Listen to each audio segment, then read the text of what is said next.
নমস্কার বন্ধুরা, গোপালের হেসেলে আপনাদের সবাইকে স্বাগত।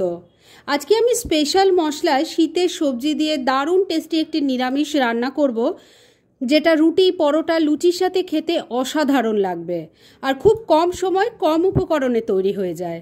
তাই চলুন আর একটু সময় নষ্ট না করে রান্নাটা করে ফেলি। আজকে রুটি দিয়ে খাওয়ার জন্য এই দারুণ টেস্টি নিরামিষ রান্নাটা করব। তার জন্য প্রথমেই একটা মশলা বানিয়ে নিচ্ছি। সেজন্য কড়াইটা গরম করে নিয়েছি। এর মধ্যে প্রথমেই দিয়ে দিচ্ছি হাফ চামচ মৌরি, দিয়ে দিচ্ছি হাফ টিস্পুন গোটা জিরে, হাফ টিস্পুন গোটা ধনে দিয়ে দিলাম, দিয়ে দিচ্ছি 7-8টা গোটা গোলমরিচ। এবার ফ্লেমটাকে লো আর মিডিয়ামের মাঝামাঝি রেখে এই মশলাটা হালকা করে একটু ড্রাই রোস্ট করে নিচ্ছি। এবার এর মধ্যে দিয়ে দিচ্ছি এক মুঠো চীনা বাদাম। এইবার এই বাদামটাকেও সবকিছুর সাথে মিশিয়ে নিয়ে ভালো করে মশলাটা ড্রাই রোস্ট করে নিচ্ছি। বন্ধুরা, আপনারা আমার রেসিপি দেখার সাথে সাথে আমার ফেসবুক পেজ গোপালের হেসেল, তাতেও ভিজিট করতে পারেন। ডেসক্রিপশন বক্সে লিংক দেওয়া আছে।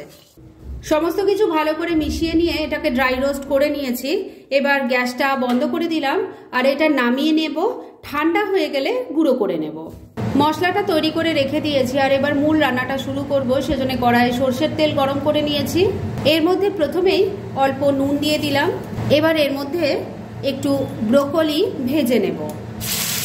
আমি এখানে একটা মিডিয়াম সাইজের ব্রোকলি নিয়ে তার ফুলগুলোকে ছাড়িয়ে নিয়েছি। ব্রোকলির টুকরোগুলোকে হালকা করে একটু ভাজা ভাজা করে তুলে নেব। ব্রোকলির টুকরোগুলো হালকা করে ভেজে তুলে নিয়েছি। এবার যে তেল আছে তার মধ্যে অল্প একটু গাজরের টুকরো দিয়ে দিচ্ছি। আমি এখানে একটা বড় সাইজের গাজর নিয়েছি, সেটাকে সরু সরু টুকরো করে কেটে নিয়েছি। এর মধ্যেও অল্প নুন দিয়ে দিলাম। নুনটাকে মিশিয়ে নিয়ে গাজরের টুকরোগুলোকেও হালকা করে ভেজে নেব। এইভাবে সবজি যদি হালকা করে ভেজে নিয়ে তারপর রান্না করা হয়, সেই রান্নার স্বাদ কিন্তু অসাধারণ হয়। ট্রাই করে দেখতে পারেন।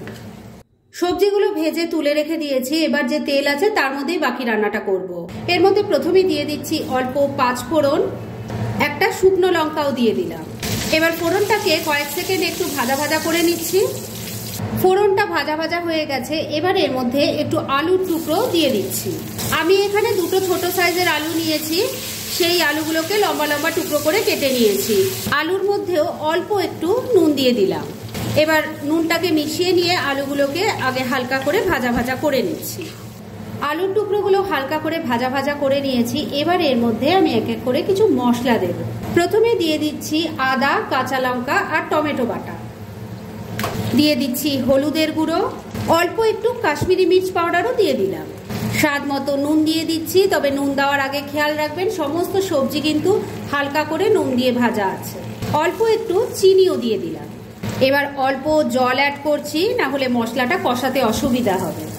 এবার ফ্লেমটাকে লো আর মিডিয়ামের মাঝামাঝি রেখে সমস্ত কিছু মিশিয়ে নিয়ে মশলাটাকে আলুর সাথে মিশিয়ে খুব ভালো করে কষিয়ে নিচ্ছি।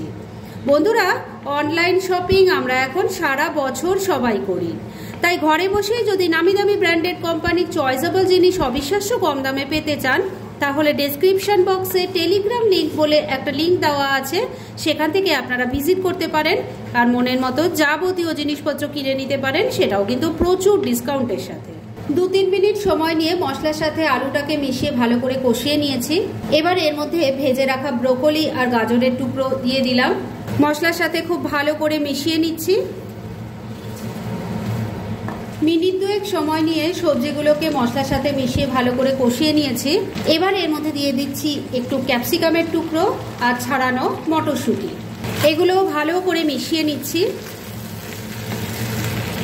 মিনিট খানেক সময় নিয়ে ক্যাপসিকামের টুকরো আর মটরশুঁটিটাকেও ভালো করে মিশিয়ে নিলাম। এবার যে মশলাটা ড্রাই রোস্ট করে গুঁড়ো করে নিয়েছি সেটা দিয়ে দিলাম, মিশিয়ে নিচ্ছি।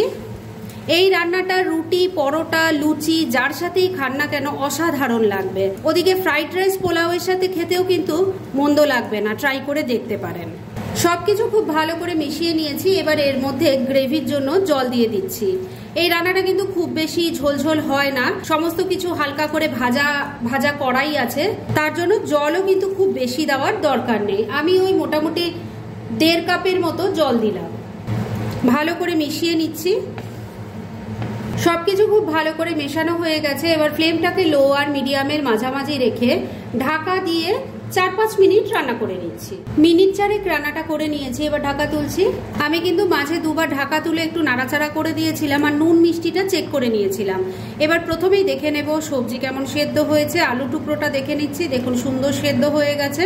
গাজরটাও দেখে নিচ্ছি, সমস্ত সবজি খুব ভালো মতো সেদ্ধ হয়ে গেছে, মানে রান্না মোটামুটি রেডি হয়ে এসছে। তবে শেষ পর্যায়ে এর মধ্যে পড়বে ড্রাই রোস্ট করা একটু কাসুরি মেথি আর দিয়ে দিচ্ছি অল্প একটু আমচুর পাউডার, এতে টেস্টটা ভীষণ ভালো আসবে। মিশিয়ে নিচ্ছি, সমস্ত কিছু খুব ভালো করে মিশিয়ে নিয়ে মিনিট খানেক আবারও রান্নাটা করে নিয়েছি। এবার রান্না একদম রেডি। এইটুকু গ্রেভি থাকতে থাকতে আমি নামাবো, কেননা এটা ঠান্ডা হলে আরো ঘন হয়ে যাবে, তাই গ্যাসটা এখানেই বন্ধ করে দিলাম। এবার মিনিট খানেকের জন্য এটা স্ট্যান্ডিং টাইমে ঢাকা রাখছি আর তারপর সার্ভ করে দেখাচ্ছি। ফ্রেন্ডস, আমার আজকের এই অসাধারণ স্বাদের নিরামিষ রান্না একদম রেডি হয়ে গেছে এবং আমি সার্ভ করে দিয়েছি। খুব ইজি একটা রেসিপি, খুব কম সময় কম উপকরণে এটা তৈরি করে ফেলতে পারেন। আর রুটি, পরোটা, লুচির সাথে খেতে কিন্তু অসাধারণ লাগে। তাই দেরি না করে পারলে এটা আজই একবার ট্রাই করে ফেলুন, আর তারপর কেমন লাগলো সেটা প্লিজ কমেন্ট করে জানাবেন। এরম ধরনের অনেক ভালো ভালো নিরামিষ রান্নার রেসিপি আপনারা গোপালের হেসেল সার্চ করলেই পেয়ে যাবেন, যার মধ্যে থেকে কিছু কিছু আমি সাজেস্টেড বক্সেও দিয়ে দেব, সেখান থেকেও আপনারা দেখে নিতে পারেন। তাই গোপালের হেসেল অবশ্যই ভিজিট করুন।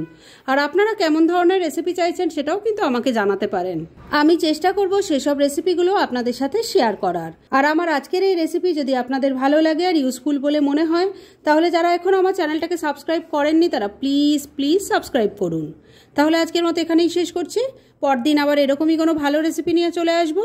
আপনারা সবাই খুব ভালো থাকুন, সুস্থ থাকুন।